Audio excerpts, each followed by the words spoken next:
సంవత్సరాల తరబడి ఎన్ని మందులు వాడినా మీ మోకాల నొప్పులు తగ్గట్లేదా? ప్రాణ పెయిన్ క్లినిక్ లో అత్యాధునిక చికిత్స. Welcome to Suman TV. నేను మీ నవీన్. చంద్రబాబు నాయుడు గారు ముఖ్యమంత్రిగా ఉన్నప్పుడు లంచం అనే పదాన్ని పలకడానికి కూడా భయపడే అధికారులు ఆయన ఇంటి స్థలం సర్వే కోసం అక్షరాల 1,80,000 రూపాయలు లంచం తీసుకున్నట్లు కలెక్టర్ విచారణలో తేలింది.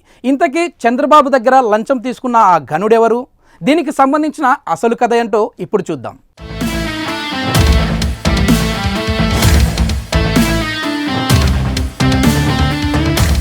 టీడీపీ ప్రతిపక్షంలో ఉండగా కుప్పం నియోజకవర్గానికి సంబంధించి వైసీపీ దగ్గర ఉన్న ఒకే ఒక ఆయుధం కుప్పంలో చంద్రబాబు నాయుడు గారికి సొంత ఇల్లు కూడా లేదు, కుప్పం ప్రజలపై ఆయనకు అస్సలు ప్రేమ లేదు అంటూ ఎన్నో ఆరోపణలు చేశారు. ఆ ఆరోపణలకు చెక్ పెట్టే విధంగా 2022లో కుప్పం నియోజకవర్గం శాంతిపురం మండలంలోని శివపురం వద్ద సొంతింటి నివాసం కోసం 2 ఎకరాల స్థలాన్ని ఒక రైతు దగ్గర నుండి బాబు గారు కొనుగోలు చేశారు.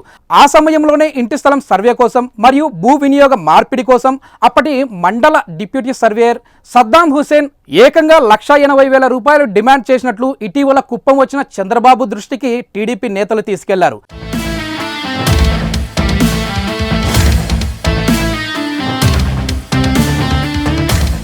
దీనిని కలెక్టర్ సుమిత్ కుమార్ సీరియస్ గా తీసుకుని సర్వే శాఖ ఏడీచే రహస్య విచారణ జరిపించారు. వచ్చిన ఆరోపణలు వాస్తవమని తేలడంతో డిప్యూటీ సర్వేయర్ను సోమవారం రాత్రి సస్పెండ్ చేయడం వంటి పరిణామాలు కూడా చకచకా జరిగిపోయాయి. అది మాత్రమే కాకుండా వైసీపీ అధికారంలో ఉన్నప్పుడు కన్వర్షన్ పేరుతో ఆ ఇంటి నిర్మాణ పనులు మధ్యలోనే ఆపివేసిన విషయం తెలిసిందే. ఆ తర్వాత అన్ని అనుమతులతో మళ్లీ నిర్మాణాలు మొదలు పెట్టినప్పటికీ అప్పటి అధికారుల నుంచి ఏదో ఒక అడ్డంకి ఎదురయ్యేది.